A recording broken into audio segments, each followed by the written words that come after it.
السلام علیکم ورحمۃ اللہ وبرکاتہ۔ کرنٹائن اسلامک سمر کورس کے اس محفل میں ناظرین کرام، آج جو موضوع لے کر کے میں حاضر ہوا ہوں وہ ہے ایسی دعائیں جو آپ کو کرونا جیسی ہزاروں مصیبتوں اور آفتوں سے بچا سکتی ہے، اور وہ بہت ہی آسان اور معمولی ہیں۔ یہ نہیں کوئی بہت لمبی دعائیں یا بڑی دعائیں میں آپ کو بتاؤں گا۔ اس دعا کے بتانے کا مقصد یہ ہے کہ ہم سب جتنے بھی ہمارے اس گروپ کے اندر شامل لوگ ہیں وہ سب ان دعاؤں کا اہتمام کریں۔ اگر ان دعاؤں کا اہتمام کریں گے اور ساتھ میں احتیاطی تدابیر اختیار کریں گے تو یقین مانیے کہ اللہ رب العالمین ضرور ہماری حفاظت فرمائے گا۔ سب سے آسان نسخہ جو آپ ہر مصیبت سے بچ سکتے ہیں اور ہر آفت سے بچ سکتے ہیں وہ بہت ہی مشہور اور معروف ایک سورہ ہے قرآن مجید کا، جسے سورہ الفاتحہ کہا جاتا ہے۔ اس سورہ کا نام جانتے ہیں؟ اس سورہ کا نام سورہ الشفا بھی ہے۔ افسوس تو اس بات کا ہوتا ہے کہ آج کا مسلمان سورہ فاتحہ کی اہمیت و فضیلت اور برکت سے ناواقف ہے۔ اس سورہ کے اندر اتنی زیادہ اللہ رب العالمین نے تاثیر رکھی ہے کہ ہر آفت اور مصیبت سے انسان ہر حال میں بچ جائے گا، اسے ہر مصیبت سے بچنا ہی بچنا ہے۔ مثال کے طور پر امام ابن قیم رحمۃ اللہ علیہ کا نام آپ نے سنا ہوگا۔ وہ کہتے ہیں کہ ایک مرتبہ میں حج یا عمرے کے سفر پر تھا کہ بہت خطرناک بیماری انہیں لاحق ہو گئی، اور اس سفر کے دوران مجھے کوئی ڈاکٹر بھی نہیں ملا جس سے میں اپنا علاج اور معالجہ کرا لیتا، لہٰذا میں نے کثرت سے سورہ فاتحہ کی تلاوت شروع کر دی، اور جیسے میں نے سورہ فاتحہ کی تلاوت شروع کی الحمدللہ میں اس خطرناک اور لا علاج بیماری سے محفوظ پا گیا۔ تو پتہ یہ چلا کہ اگر ہم اور آپ سورہ فاتحہ کا کثرت سے اہتمام کریں گے تو کرونا یا کووڈ-19 جیسی خطرناک وبا سے محفوظ رہ سکتے ہیں۔ نمبر 2، بہت ہی آسان اور معمولی صورتیں جس کو ہم اور آپ یا آج کا مسلمان اپنے اپنے گھروں کے اندر چپکا کے رکھتا ہے، جسے چاروں قل کہتے ہیں۔ چاروں قل میں سے 3 قل کی اہمیت میں آج آپ کو بتانے والا ہوں۔ ایک سورہ اخلاص ہے، دوسرا سورہ فلق ہے، تیسرا سورہ ناس ہے۔ ان تینوں سورتوں کے بارے میں حبیب کائنات جناب محمد عربی صلی اللہ تعالیٰ علیہ وسلم نے فرمایا کہ اگر کوئی انسان صبح میں 3 مرتبہ اور شام میں 3 مرتبہ پڑھ لے گا، صبح میں 3 مرتبہ پڑھنا ہے، شام میں 3 مرتبہ پڑھنا ہے، تو آپ صلی اللہ تعالیٰ علیہ وسلم نے فرمایا کہ اگر تم ان 3 سورتوں کو 3 مرتبہ صبح میں اور شام میں پڑھ لو گے تکفیکا من کل شیء، تو یہ 3 سورتیں تمہارے لیے ہر چیز سے کافی ہو جائیں گی۔ اور یہ ابو داؤد کی صحیح روایت ہے، علامہ البانی رحمۃ اللہ علیہ نے اس حدیث کو صحیح قرار دیا ہے۔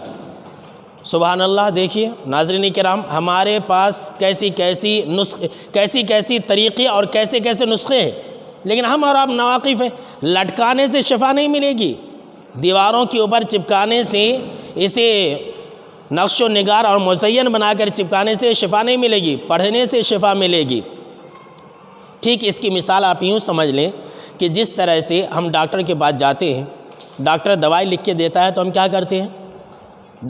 دوائی کے دکان پر جاتے ہیں اور دوائی لے کر کے اسے کھاتے ہیں، تب ہمیں بیماری سے شفا ملتی ہے، نہ کہ ہم ڈاکٹر کی لکھی ہوئی چیٹی کو ہم اور آپ اسے پانی میں ڈال کے پی جاتے ہیں۔ اگر کوئی انسان ایسا کرے گا تو اسے کہیں گے تو بیوقوف ہے کہ ڈاکٹر کی لکھی ہوئی چیٹی کو وہ انسان پانی میں ڈال کے پی گیا۔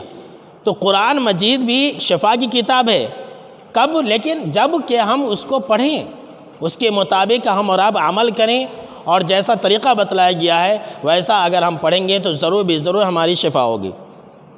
تیسری دعا آج کے اس محفل میں جو میں بتانے والا ہوں، حضرت عباس جو کہ آپ صلی اللہ علیہ وسلم کے چاچا ہیں، وہ آپ صلی اللہ علیہ وسلم کے پاس آتے ہیں اور کہتے ہیں کہ اللہ کے نبی صلی اللہ علیہ وسلم، آپ مجھے کوئی ایسی بات بتلا دیجئے جو مجھے ہر چیز کے لیے کافی ہو جائے۔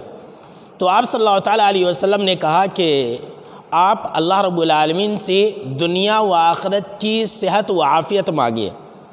حضرت عباس رضی اللہ تعالیٰ عنہ کہتے ہیں کہ کچھ دنوں کے بعد میں پھر آیا۔ ناظرین کرام آپ غور سے سنیں، عباس رضی اللہ تعالیٰ عنہ کہتے ہیں کہ کچھ دنوں کے بعد میں آیا اور پھر وہی سوال آپ صلی اللہ علیہ وسلم سے کہا کہ اللہ کے نبی صلی اللہ علیہ وسلم مجھے کچھ بتلا دیجئے جو مجھے ہر چیز کے لیے کافی ہو جائے۔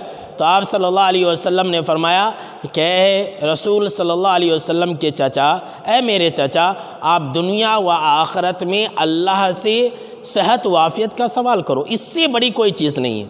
تو ہم اور آپ اللہ رب العالمین سے یہ دعا کریں، اللہم انی اسألک المعافات فی الدنیا والآخرہ۔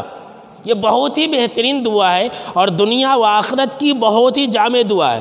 اس دعا کا مطلب یہ ہے کہ اے اللہ تو مجھے دنیا و آخرت میں صحت و عافیت عطا فرما، یعنی دنیا کے اندر جتنے بھی ہر طرح کی بھلائی ہے وہ مجھے دے دے، اور آخرت کی جتنے بھی ہر طرح کی بھلائی ہے وہ بھی مجھے دے دے۔ چوتھی دعا، ناظرین کرام آپ ان دعاؤں کا اہتمام کریں۔ چوتھی دعا وہ اتنی بہترین دعا ہے، جیسا کہ ہم اور آپ دیکھتے ہیں اور آج کل ہم اور آپ خبر بھی سنتے ہیں، جب بھی موبائل کھولیے، ٹی وی کھولیے تو یہ خبر بتلائی جاتی ہے کہ فلاں آدمی کو کرونا ہو گیا، فلاں آدمی کو کووڈ-19 ہو گیا۔ تو گھبرانے کی ضرورت نہیں ہے، پریشان ہونے کی ضرورت نہیں ہے، ہم ایک چھوٹی سی دعا کا اہتمام کریں۔ اگر ہم اس دعا کا اہتمام کریں گے ناظرین کرام، اور یقین کے ساتھ اور احتیاط کے ساتھ، یاد رکھ لیجئے میں بار بار آپ تمام ناظرین کو احتیاط کا لفظ استعمال فرما رہا ہوں۔ بہت سارے لوگ اس کے اندر غفلت کے شکار ہو رہے ہیں اور کہہ رہے ہیں کہ ہم دعا پڑھ لیے تو ہمیں کچھ نہیں ہوگا۔ یہ نادانی اور بیوقوفی ہے۔ دعا پڑھنے کے ساتھ ساتھ ہمیں احتیاط بھی کرنا ہے۔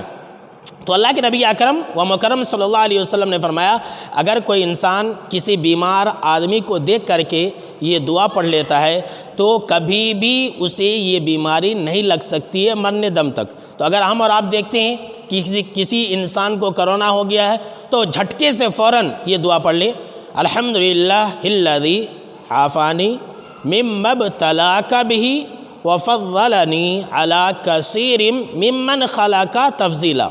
کتنی چھوٹی سی دعا ہے۔ تمام تعریف اس اللہ کے لیے جس نے مجھے بہت سارے لوگوں سے بہت اچھا رکھا۔ یہ اس دعا کا معنی مفہوم ہے۔ تو ناظرین کرام امید کرتا ہوں کہ آپ ان دعاؤں کو اچھی طرح سے یاد رکھ لیں گے اور یہ ہمیشہ اس دعا کو پڑھیں۔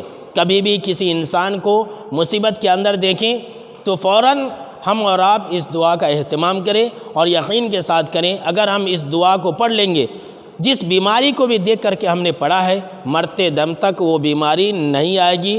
اور یہ بات میں نہیں کہہ رہا ہوں، یہ مت سمجھیے کہ میری بات ہے، یہ جناب محمد عربی صلی اللہ تعالیٰ علیہ وسلم کی بات ہے۔ اللہ رب العالمین سے دعا ہے کہ اللہ رب العالمین ہم کو اور آپ کو ان باتوں پر عمل کرنے کی توفیق عطا فرمائے۔ والسلام علیکم ورحمۃ اللہ۔